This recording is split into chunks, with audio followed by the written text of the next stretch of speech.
I want to get my bait out a couple of 100 yards into the deep channel.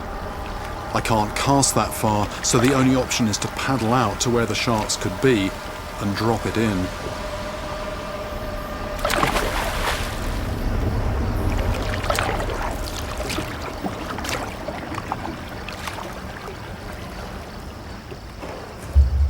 Once I get back to shore, it's a waiting game to see if a bull shark will bite.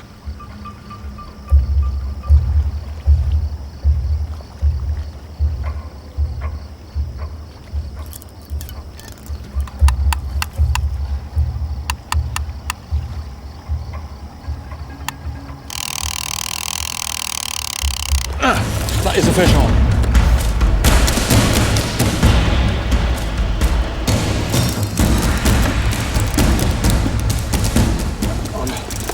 I'm leaning into this.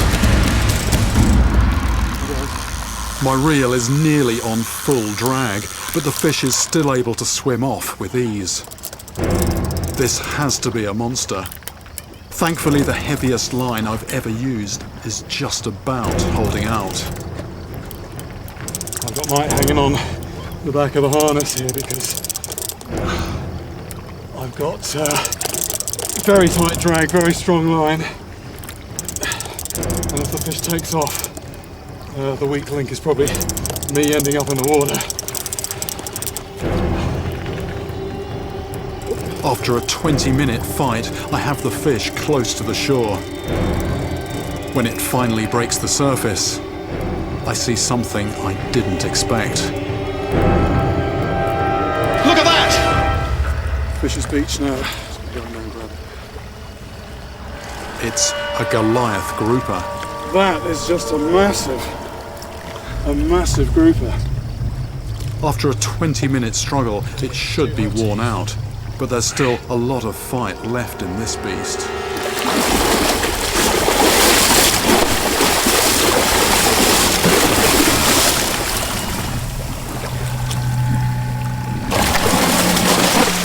As it thrashes around, I have to watch out for the giant-sized hook and be careful not to get impaled by the spikes on its back. Slip this out. Hook's out. I'm after something with a mouth full of big teeth, but that is a beast.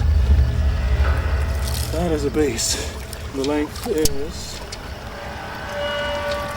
83 inches. 69 About 69 inches. That's just short of 7 feet long and more than 5.5 feet around. At this kind of size, it's going to weigh over 350 pounds. They can grow even bigger, to over 600 pounds and 8 feet long. I could feel it as a heavy fish, and it was also taking line against a very heavy drag. But what I was expecting to see when it came in close was a big dorsal of a bull shark. And then these spikes break the surface. It's a predator. When that mouth opens, anything that's swimming around, even in the vicinity, just gets sucked in. There are stories of giant grouper grabbing divers by the arm and even by the head. With a mouth this enormous, I can well believe that this could be true. Although these are very tough, resilient creatures, it's probably time to put this back. I want to get it into deeper water to release it, but this giant isn't cooperating.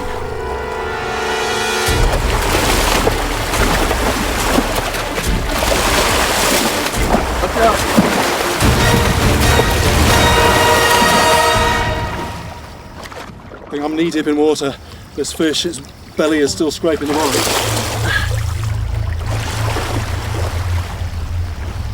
If it's feeling anything like as tired as I do, it'll sink into a corner somewhere and just recover for a little while. Tafilia tells me Vundu have pulled fishermen into the croc-infested waters. If you're in a canoe, does it pull the canoe? Most of the wound when you hook him, always pull him down.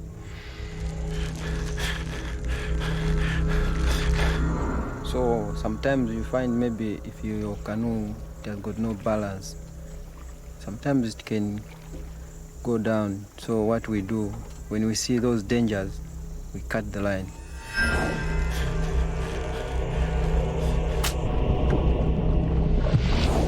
the biggest vundu which I've seen. The same like me. Right. Yes. Tophelia used the same words as Jaconia to describe the big fish he saw. So this Some of it is like me. same size as you. Yeah. Yeah. According to Tophelia, there are still giants left in this remote corner of Africa. But size is no guarantee of safety. Even the largest creatures here can fall victim to diseases lurking in the banks of the Zambezi.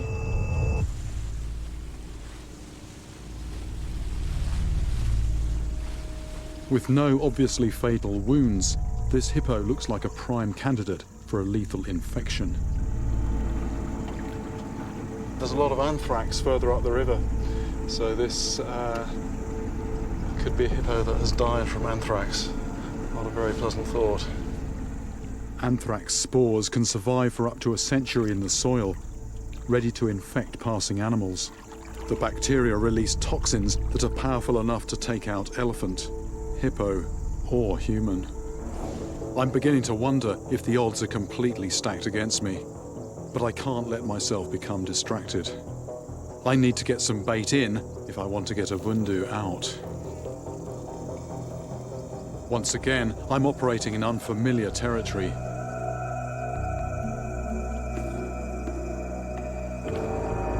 And I'm not alone.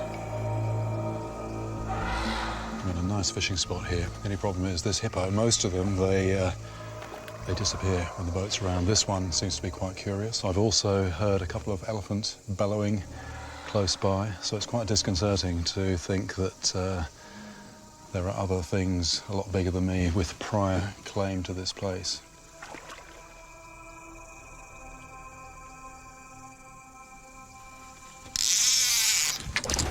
Yeah. That is a fish on. Is this, at last, the vundu? Might just look at how the teeth are, how the hook is. Oh, good net, good, excellent. Fantastic. Oh. It seems a fearsome lineup of predators stalks this part of the river too. Tigerfish as well as vundu. Ooh. These things, one minute the lion is just hanging limp and the next minute it's screaming out. Lovely fish. It's not the one it's not the fish I'm after though. What I want to do is hold it in the water and let it recover. But I've got to remember there's crocs in here. I've got to think of my own safety as well. But I think it's about ready to go. I was thinking then, somewhat selfishly, that if a croc comes along, it's more likely to go for the fish than my arm, hopefully. But anyway, it's gone. I'm not sitting here for 5 or 10 minutes waiting for that fish to recover.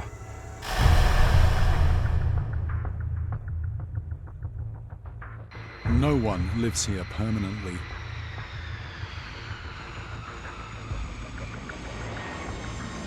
The vast majority of the 800 or so personnel are on military contracts.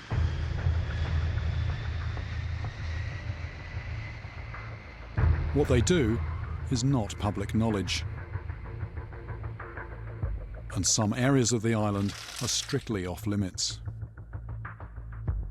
But it's the vast expanse of water around this speck of land that interests me.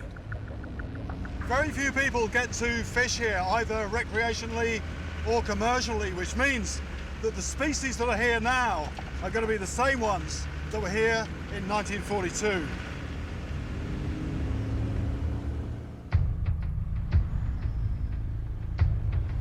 I now want to see what's in the water around the island. I'm heading to a remote spot which isn't often fished.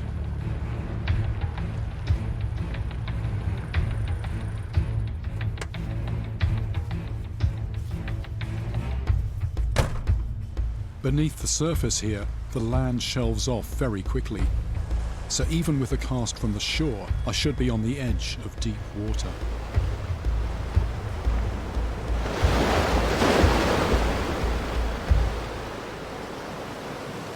Lovely looking clear water.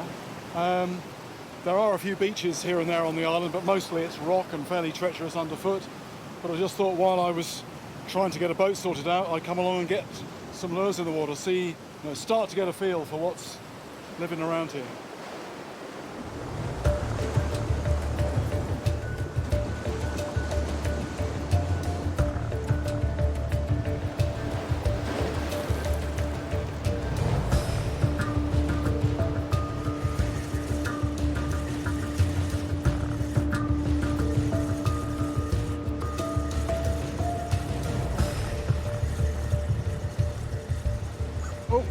something on. That's the fish on already. First cast. That's a good sign. Right, just going to swing it.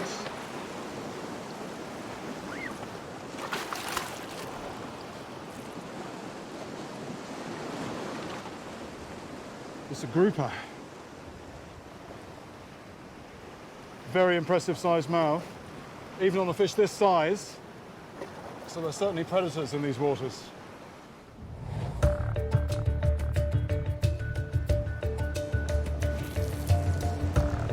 I waste no time getting my lure back into the water. And it's not long before something else hits it. Oh!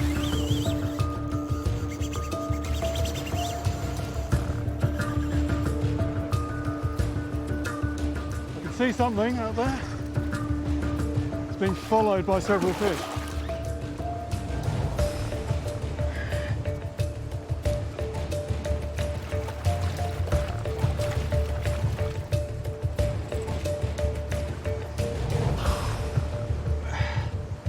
Lovely fish. A blackjack. That is definitely a predatory fish. Some sharp teeth. The way it hammered that lure on the surface. The thing about the lure I'm using at the moment is that it makes a lot of disturbance. It's visual, it's also sound as well. And fish are, they're all opportunists, particularly predators. They come in and have a look. And even when this one was on the line, there's other fish chasing this. It's just a very good beginning to my education about this particular part of the ocean. Off it goes.